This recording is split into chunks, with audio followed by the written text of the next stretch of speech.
Alright everyone, I'm here to give you my TNA review for February 6th, 2015, and it's going to be Lockdown, so I'm gonna call it TNA Lockdown February 6th, 2015 review. And I'll put something in the parentheses, I don't know yet. And every match I think is going to be a cage match, so that's cool. Why I'm late kind of doing this video is because I was at the movies. I was watching the new SpongeBob SquarePants movie, Sponge Out of Water. It was actually a really good movie, and not anytime soon, but in the future, check out the video of the review I'm going to be giving in the future, though. It's not going to be anytime soon, though, so don't get excited about it. But I'm going to finally just sit down and watch the show and, get it out of the way, Not that, I don't mean that in a bad way, but, just get it done, see how it goes, because I think it's should be a good show, but let's see how it goes.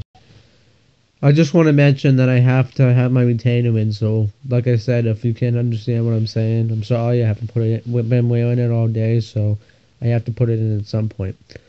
Alright, so so now we just started the show. We get Taz and Josh Matthews on commentary.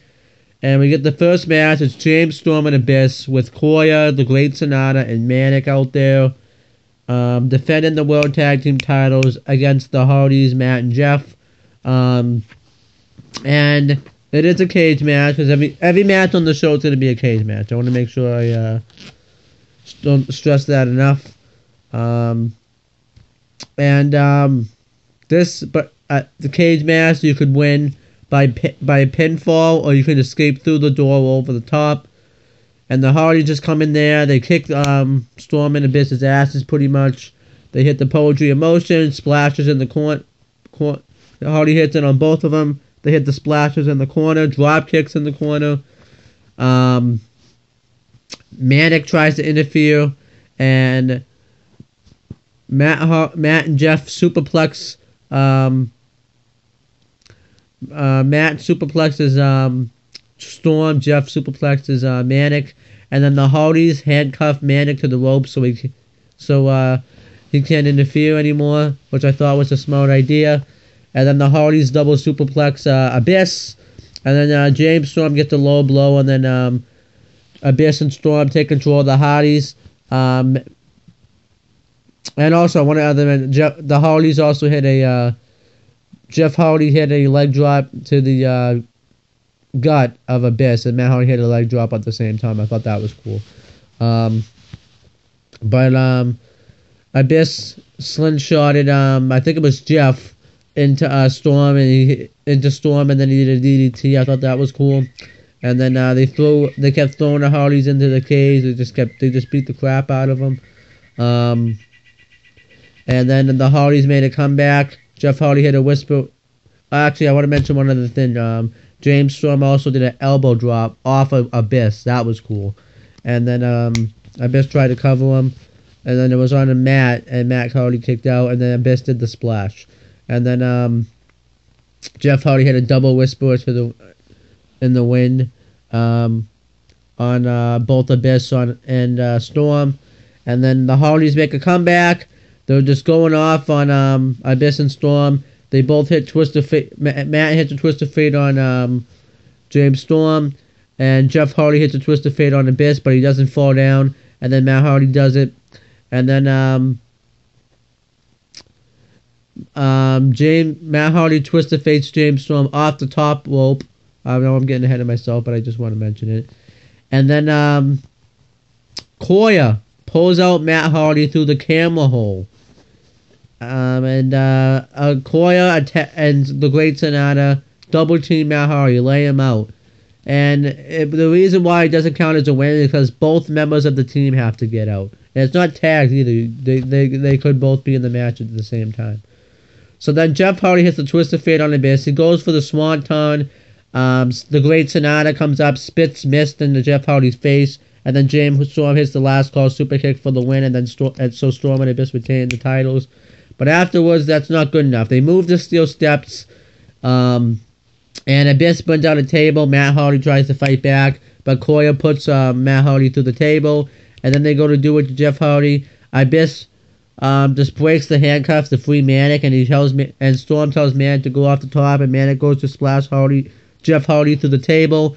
Jeff Hardy moves. He tries to fight off the Revolution, which is, consists of Storm, Abyss, Sonata, Manic, and Koya. And then he tries to escape, but then Koya opens the cage door, and that hurts Jeff Hardy. And then Storm hits Jeff Hardy off the head with the bell, and then Hardy falls onto the steel steps. It looked sick. And then the BDC, the Beatdown Clan, were backstage, which consists of MVP, Samoa Joe, Kenny King, and Loki. And they say that they have to do the same thing that the Revolution did to the Hardys. And he said that Kurt Angle's looking for a new guy, but I have an offer that Kurt Angle can't refuse. So I wonder what that would be. But TNA's been pretty good so far. That was a good match between the Hardys and Abyss and Storm. And I liked the beatdown afterwards. I thought it made him look really strong. Too much interference, though, because it's a cage match. I don't think there should be much interference. But other than that, I thought it was still good. Yeah, let's see what happens now. Alright, so MVP, Kenny King, and Eric Young are out there, and MVP's talking about how the BDC is not in a very forgiving mood, and they talk about how the cage will end careers just like it did to Jeff Hardy's, and he's going to be taken to the hospital and never be seen again, hopefully. That's what he says. So he says that he's a very reasonable man, and Kurt Angle can be reasonable, so he calls out Kurt Angle to make an offer he can't refuse. So Kurt Angle, Gunner. Oh, hold on. I accidentally stopped the program.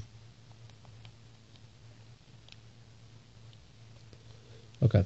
So Kurt Angle, Gunner, and Austin Aries come out. The members of Team Angle that are confirmed. And MVP says, you know what? We saw what happened to Jeff Hardy in this case. We don't want that to happen to you, because he says, Gunner, you have a good future here. You're a future world champion. Don't let these flat scans influence your decisions. And Austin Aries is going to make decisions, because he talks about how he's the most selfish man here, and he'll make decisions that benefit him in that briefcase. And he talks about how Kurt Angle tore his knee and is being held up by bubble gum, tape, and staples. No, paper clips. He says paper clips, and he wants him to make sure that he can walk. So Kurt Angle grabs the mic and says that he's the best damn wrestler in the world, and everyone wants to take him down. And tonight, Team Angle came to fight, and we're not going to wait till tonight. So they all go in the ring. They start fighting. Eric Young, by the way, mentioned that tonight he's also going to take out Bobby Roode. He's going to take everything from him, from him, including his blood. So then they all fight. Everyone's just brawling. Gunner ended up brawling with Kenny King, though. And while that brawl was going on, Samoa Joe and Loki came out, attacked Gunner. It was a 3-on-1. And they put Gunner's hand in the cage door, and Samoa Joe hits it with the chair, injuring Gunner's shoulder. And then the BDC and Eric Young escape. And we're not really sure what the status about Gunner is. So we'll see what it is, but he's probably not going to be able to compete, so that isn't a good thing. Alright, so we get Havoc versus Awesome Khan in the 6 sides of steel cage match. The only way I think he could win was by pinfall and submission. It was like a traditional match, except they had the cage. So before the match starts, they fight. Havoc fights her on the ramp. Awesome Khan just clotheslined her, and then Havoc bounces Awesome Khan's head off the steps, and then she just continues to bounce her off each side of the cage, and they're still on the outside too, so I guess they just figured, screw it, we'll start the match now. And she tries to expose the pattern, but Awesome Khan counters, and Irish whips Havoc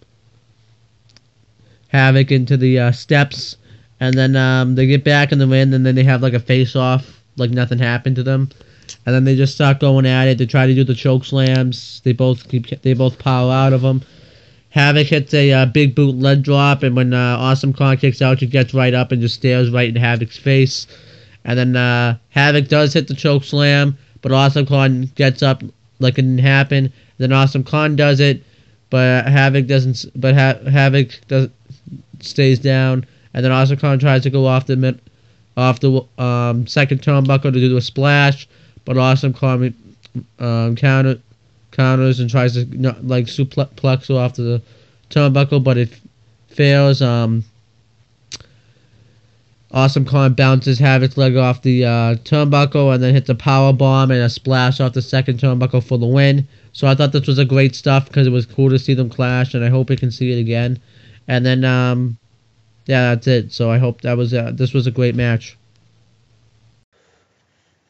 Alright, so there was some things I forgot to mention that happened during the Havoc Awesome Khan match. Gunner, Kurt Angle, and Austin Aries were backstage, and they're checking on Gunner. The doctor says that he can't go in the match. But Gunner doesn't care. He says, I'm going in this match, and I'm going to start the match. And Kurt Angle says he's going to go talk to Lashley, try to reconvince him to join the team. And Austin Aries is like, well, if he said no once, what makes you think he's going to do it again? Which is a good point. So then Lashley gets interviewed and says, Kurt Angle knows where he can find me. That's all he says.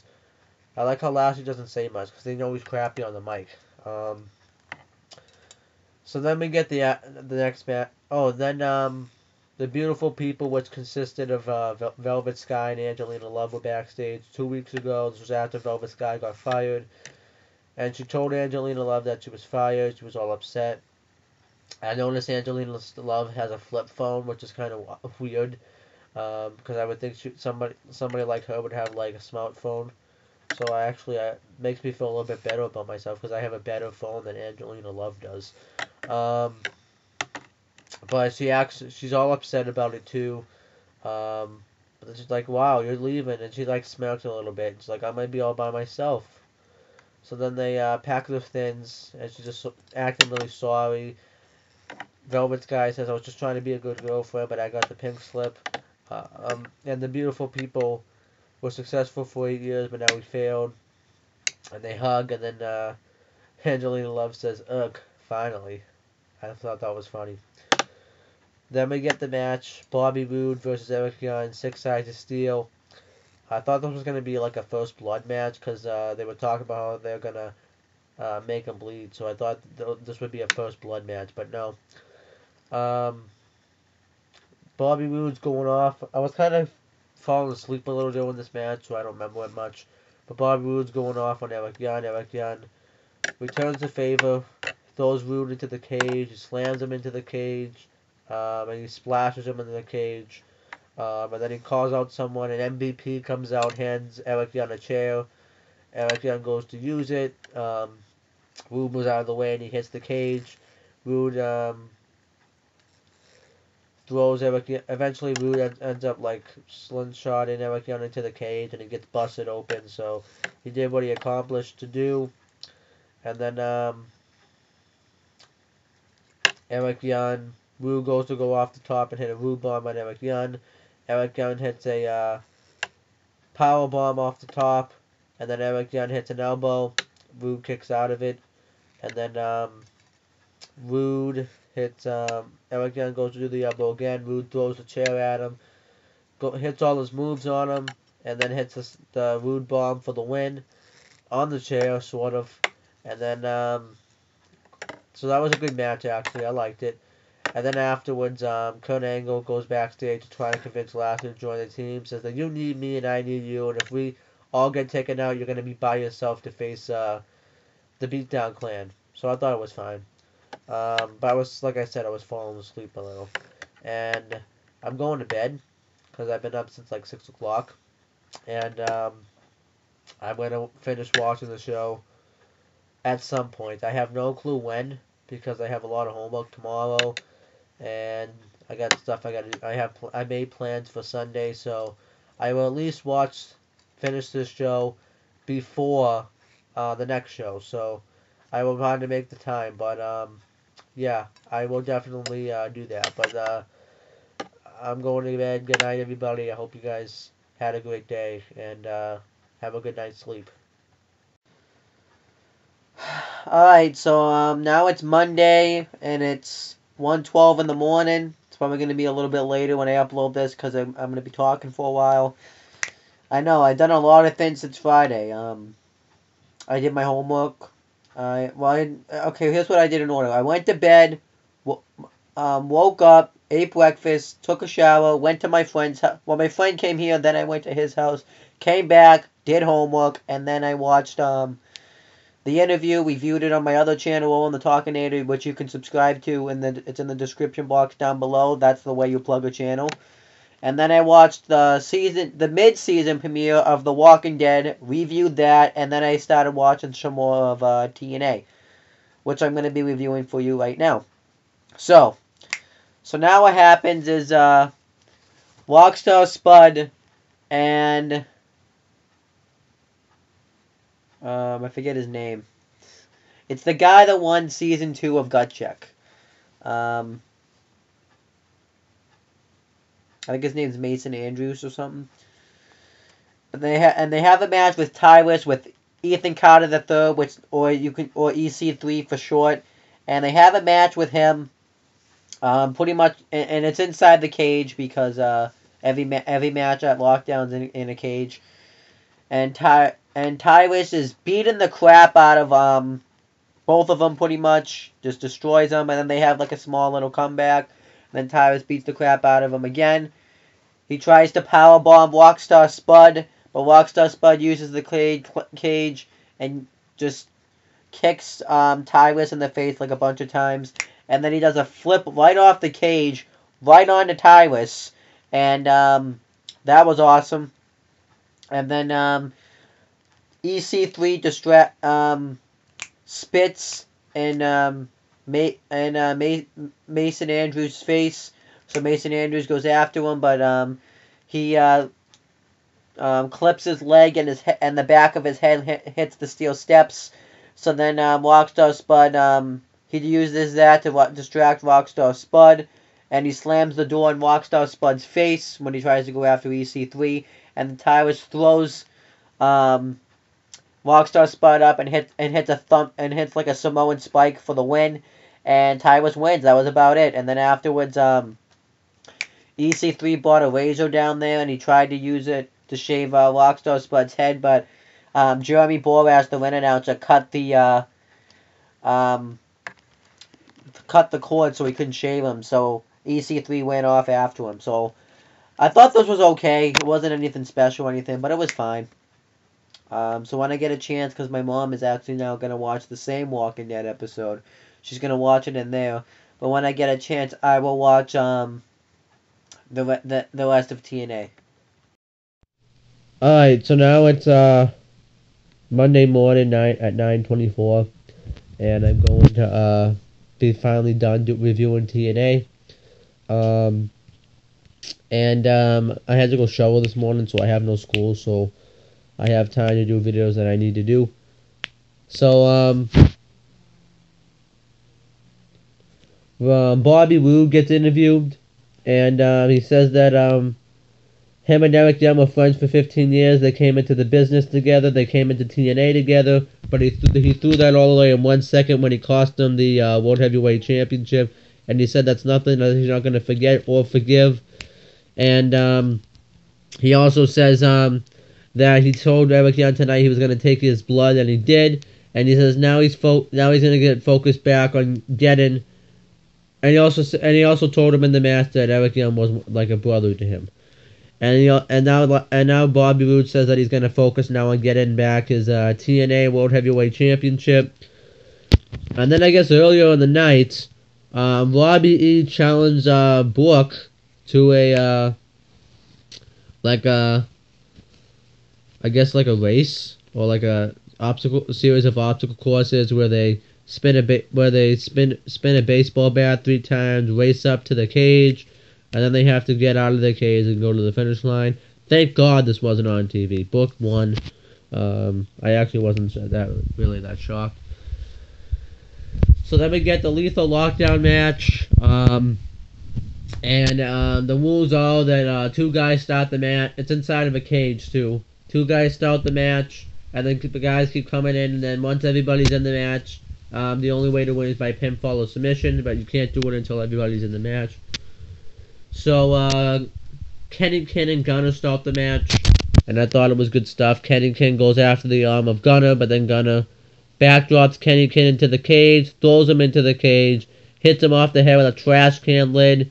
Because you can use weapons in the match. There's weapons like on the roof. There was like trash can lids, chairs. What else was there? Trash cans itself. Hockey stick, tennis racket, kendo stick. I don't really know what else was it. I think that was about it.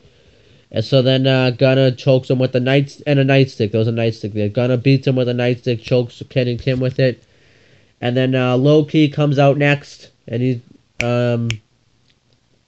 he's represented by, and Team BDC, I should just mention, consists of Kennington, Low-Key, Samoa Joe, MVP, and Kennington, Low-Key, MVP, and Samoa Joe. That's it. Alright. And Team Angle, as of right now, consists of Kurt Angle, Gunner, and Austin Aries. So, Kennington, okay. Gunner, okay. But Low-Key comes out next. Gunner tries to fight him off, but he gets hit off the back with a, trash can lid. And then, Low-Key and Kennington beat him down with a nightstick and trash can lid. They just keep hitting him with it. And Low-Key chokes, Gunner with his foot, and Kennington chokes him with the nightstick. That was cool. Kennington does like an elbow with the trash can leg. That was a decent spot. And then Austin Aries comes out, and he has his briefcase out there. And I was thinking, and I thought about this during the Rockstar Spud Tyrus match. Why didn't Rockstar Spud bring his case in there? It is legal. Why didn't you just bring his case? Maybe you're not allowed to bring like outside weapons in there or something. But Austin Aries hits all his moves, goes off on Low-Key and Kennington. And what else happens? Austin Aries, Gunner picks him up, picks up Kennington in a trio roll position, and Austin Aries goes off the top rope and hits Kennington with the trash can, and then he elbows Kennington while the trash can lands in his face, and then Gunner beats down Low-Key with a tennis racket. He chokes him with it. That was cool. And then Samoa Joe comes out. He goes off on everybody. He grabs two trash can lids and it does like a concerto spot to Austin Aries, and then he hits Gunner off the head with it. And he's just going off on him. Hits him with a kendo stick. Well, no, he doesn't do that. He throws him into the cage, and then Kurt Angle comes out. Oh, yeah, and Gunner also hit them with a hockey stick too. Hits German suplexes. He takes out Kennington with like a roll up and then just starts beating him down. And then he also throws everyone into the cage. Gunner's hitting Samoa Joe with a kendo stick, and then Austin Aries is beat. Low-Key double stomps Austin Aries in the corner. I forget what else happens, but Team Angle is going over, and then MVP is the last guy to come out. So he hits everyone with a kendo stick, and then Kurt Angle German suplexes him, and then Low-Key stomps the trash can lid right into Gunner's face, and then they put the trash can lid on Gunner, and then MVP hits a big boot while the trash can lid's in his face. Gunner throws Kennington into the cage, and then the cage door opens. What a coincidence that would happen. So then Kurt Angle's going off on anyone with a trash can lid, and then Samoa Joe hits Angle and Gunner with a kendo stick, and then MVP holds Angle's knee, and Joe hits him with the kendo stick, and then everyone's just going off on everybody. Team BDC's just kicking Team Angle's ass, and then Lashley loses a kick. He comes out. He acts like he's gonna join up with the BDC, but he beats him down. So he joins Team Angle, tries to spear MVP, but Kenny can hold his legs. So then they beat him down. Samoa Joe hit the senton on Gunner while there's a trash can lit on him. And then everyone tries to go for the patented finishers, but Angle gets Joe goes for the Muscle Buster, Kenny King goes for the Rule of Flush, and Loki goes for his finisher. I don't know the name of it. But Angle counters Joe into the ankle lock. Gunner hits the gun rack, gets him in the gun rack, and Austin Aries gets him in the last chancery. At the MVP, low blows Lashley because he sees that he's like out. He's back into a 1-on-1 advantage. And then Lashley beats MVP with the spear. And that was the end of the show. They were showing off the air. And I thought it was actually a really good match. It was definitely worth checking out. And that was the TNA Lockdown show. Overall, I thought it was pretty good. I liked the Awesome Con. Every match was at least decent on the show. I can't really name any match that was bad. The tag match was good. The handicap match was all right. The Rude Young match was good. The Awesome Con Havoc match was awesome. The Lethal Lockdown match was awesome. So I thought the TNA had a pretty solid show this week. So that's my review of TNA. I know it took me like 3 days to get this review up, but oh well. But that's pretty much it, guys. You can subscribe by clicking right there. And that's pretty much it, guys. See you later.